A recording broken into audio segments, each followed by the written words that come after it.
कि आप कौन हो, कहाँ से आते हो, अबाउट योरसेल्फ। मेरा नाम लेफ्टिनेंट कमांडर ऐश्वर्या बुड्डापाटी है। हाल ही में मैं भारतीय नौसेना से रिटायर हो चुकी हूँ। मेरा यहाँ आने का एक मुख्य कारण है कि जब मैंने भारतीय नौसेना में सर्विस किया था, एक बहुत ही अनोखा सफ़र किया था हमने, जब हम पूरे विश्व का भ्रमण करके आए एक हवा के माध्यम से चलने वाली नौका से। तो 6 महिलाएं भारतीय नौसेना से हमने ये विश्व भ्रमण तय किया था, करीबन 8 महीने का समय लेकर। और आपकी ये जो जर्नी रही 8 महीने, कैसे उतार चढ़ाव कैसे पड़ा हुआ है। काफ़ी मुश्किलें आई, बिल्कुल आसान नहीं था। ऐसा कहते हैं कि जो लोग बहुत सारे लोग काफ़ी लोग हैं जो चांद पे गए हैं और जिन्होंने माउंट एवरेस्ट को सबमिट किया है, लेकिन जिन्होंने एक नौका के माध्यम से ये परिक्रमा तय की है वो काफ़ी कम है। तो ये हमारे लिए एक एडवेंचर एक्टिविटी था, प्लस काफ़ी रिस्की था। तो काफ़ी कठिनाइयाँ आई, हमारे पीने का पानी ख़त्म हो गया। एक 3 तूफ़ानों का सामना किया हमने, और जो हमारे बोट की स्टीयरिंग थी वो भी ख़राब हो गई। तो इतनी मुश्किलें कठिनाइयाँ आने के बाद भी हमने इस परिक्रमा को सक्सेसफुली ख़त्म किया। बट बिल्कुल आसान नहीं था। मैम, ये जो एक्सपेडिशन था उसके प्रोसेस कैसा है, किस प्रकार सिलेक्शन होता है, क्या होता है मैम? सो सबसे पहले दो दो माध्यम से भारतीय नौसेना में हम भर्ती कर सकते हैं। पहला है परमानेंट कमीशन। जैसे 12वीं के बाद नेशनल डिफेंस एकेडमी जो है उसका एंट्रेंस एग्ज़ाम होता है, और एक इंटरव्यू सिलेक्शन प्रोसीजर होता है जो 5 से 10 दिन की प्रक्रिया होती है, और उसके बाद शॉर्ट लिस्टिंग एंड सिलेक्शन होता है। ये दोनों महिला और पुरुष कैडेट्स के लिए एप्लीकेबल है। और दूसरा माध्यम है शॉर्ट सर्विस कमीशन, जो कि ग्रेजुएशन या पोस्ट ग्रेजुएशन ख़त्म करने के बाद भारतीय नौसेना में काफ़ी ब्रांचेस हैं जिसमें हम अप्लाई कर सकते हैं अपनी क्वालिफ़िकेशन के हिसाब से। जैसे कोई मैनेजमेंट ग्रेजुएट है, मैनेजमेंट पोस्ट ग्रेजुएट है, वो जो है एडमिनिस्ट्रेशन में अप्लाई कर सकते हैं। इंजीनियर्स जो हैं वो इंजीनियरिंग जैसे बोट के रिपेयर्स या इंजन को और या इलेक्ट्रिकल इक्विपमेंट्स को देखना, वो भी कर सकते हैं। तो काफ़ी ऐसी ब्रांचेस हैं जिसमें अप्लाई कर सकते मेरा हैं। सवाल है, आप जाने वाले थे, 6 जन सिलेक्ट हुए, तो इंडियन नेवी किस तरह सिलेक्ट करते हैं, और या उसमें से मैंने What is सुना the कि process of the प्रोसेस, और selection? ओके। काफ़ी लोग ने वॉकआउट भी किया था तभी वो समय पे। या या तो क्या सो था मैम? सबसे पहले एक सिग्नल आता है, जैसे एक टेलीग्राम जो था, वैसे इंडियन नेवी का एक सिग्नल आया था कि Indian navy is looking for women officers to go around the globe. तो वैसे जिस समय ये सिग्नल आया था, भारतीय नौसेना में महिला ऑफिसर्स की संख्या काफ़ी कम थी, जैसे इट वाज 400:1 लाख। तो उसमें से 40 महिला अधिकारियों ने वॉलंटियर करके इस एक्सपेडिशन के लिए नॉमिनेट किया था। There was a selection procedure कि एक बोट में हम सबको बाहर ले जाया गया समंदर में, और जस्ट टू डिटरमाइन इफ़ क्या हमें डर लगता है, are we use to handling a boat. क्योंकि जिस समय ये एक्सपेडिशन हुआ था, जो महिला अधिकारी थी वो समंदर में समुद्री पोस्टिंग्स जो होती थी शिप के ऊपर, उनमें नहीं जा सकती थी। तो ऐसा सिलेक्शन प्रोसेस हुआ, और उन 40 महिला अधिकारियों में से हम 6 महिला अधिकारियों को शॉर्टलिस्ट किया गया। मैम, अब बॉलीवुड कहानी बनाया जाए, मूवी बनाए, आप क्या मानते हो, आप क्या किस तरह देखते हो? बनाना चाहिए, क्योंकि ये जो एक्सपेडिशन था काफ़ी आई वुड से बहुत ही यूनिक है। काफ़ी कम लोगों को इसके बारे में जानकारी है, और ये एक और मिसाल है नारी शक्ति का,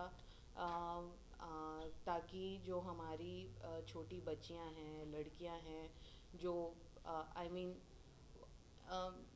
देयर चॉइस में not be joining the Indian navy, वो कुछ अलग करना चाहती हैं जो कि रेगुलर नहीं है, तो उनके लिए एक मिसाल बनेगा ये story, and it will give inspiration not just to the girls but anyone who wants to do something that's completely different from the regular beat stuff.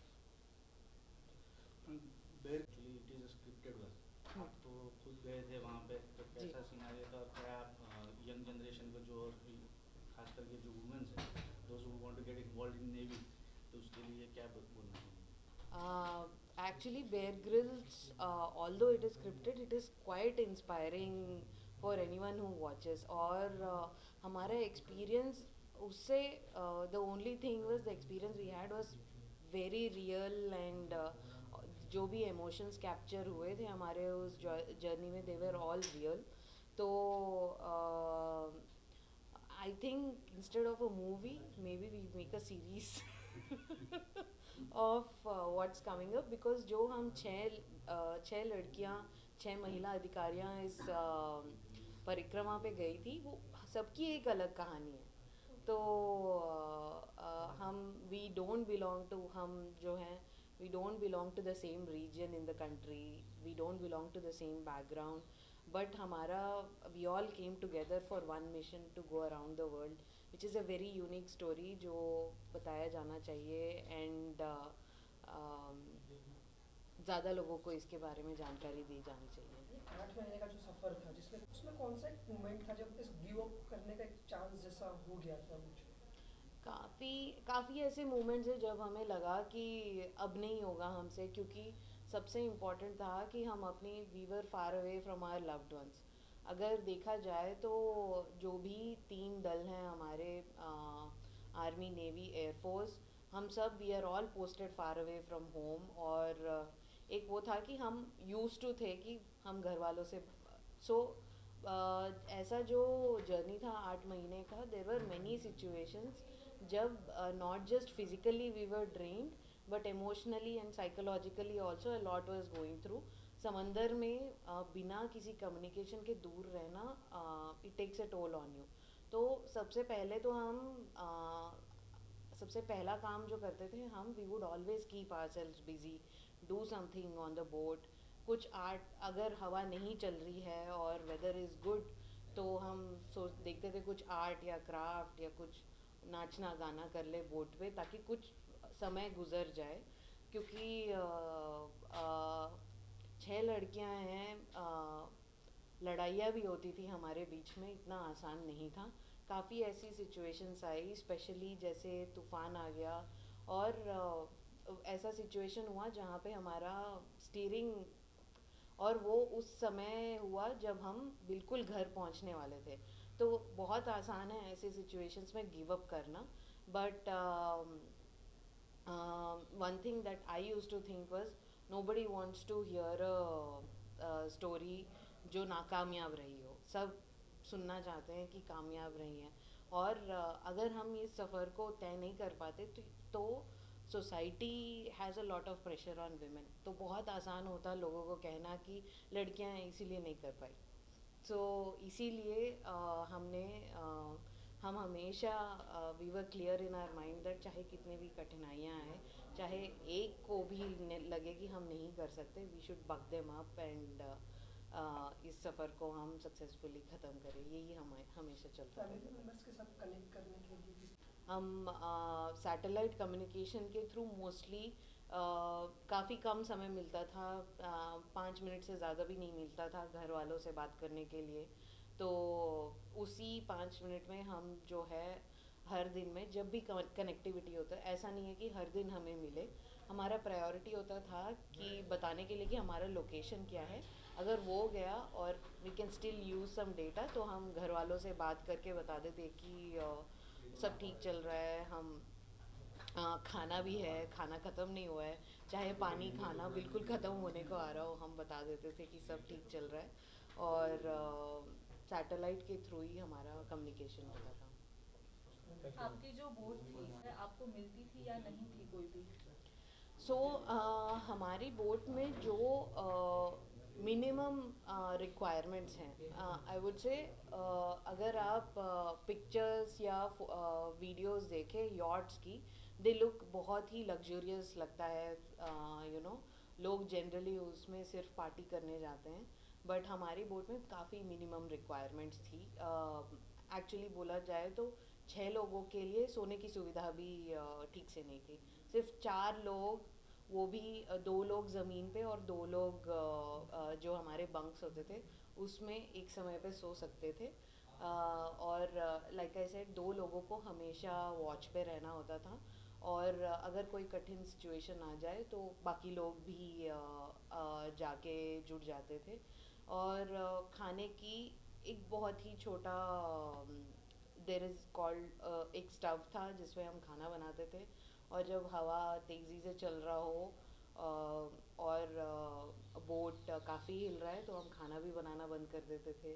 And पानी का स्टोरेज था 600 लीटर का, और इसीलिए हम, क्योंकि पानी का स्टोरेज 600 लीटर था, तो उसी हिसाब से हमने 6 लोगों के लिए 2 लीटर के हिसाब से कैलकुलेट करके हमने अपना जो जर्नी का डिस्टेंस था वो तय किया कि हम कितने स्टॉप्स लेंगे, कहाँ रुकेंगे। देर इज़ जो बोट है वो काफ़ी इको फ्रेंडली है। सोलार चार्जर्स थे, जिससे हम जो हमारा इलेक्ट्रॉनिक इक्विपमेंट है बोट का उसको चार्ज कर सकते थे। इलेक्ट्रॉनिक इक्विपमेंट मोस्टली ये था कि हमारी एक तो नेविगेशन मैप था, जैसे हमारा गूगल मैप्स होता है, जिसके हिसाब से हमें पता चलता है कि पृथ्वी के किस इलाके में हम जा रहे हैं और वहाँ पे क्या, what is the depth, what is the nearby land mass or something like that.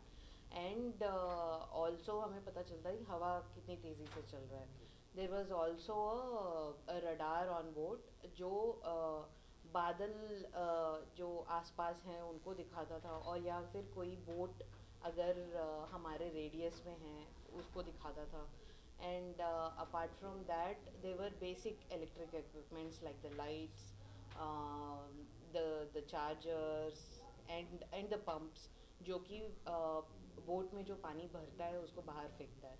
सो ये ऐसी सुविधाएं थी बोट के एक अंदर। लास्ट मेरा आपसे क्वेश्चन, जितनी महिलाएं थी, हम जब कोई घर का मेल पर्सन होता है, जब वो एक हीरो की भूमिका निभा रहा होता है, तब घर की सारी महिलाओं का उनको सपोर्ट होता है।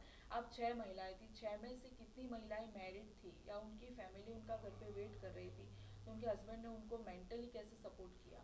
सो आई थिंक 6 में से 2 ऐसी महिला अधिकारी थी जिनकी शादी हो चुकी थी, और उनके हस्बैंड भी भारतीय नौसेना के अफसर थे, तो उनको बिल्कुल पता है कि हमने किस चीज़ के लिए वॉलंटियर किया है।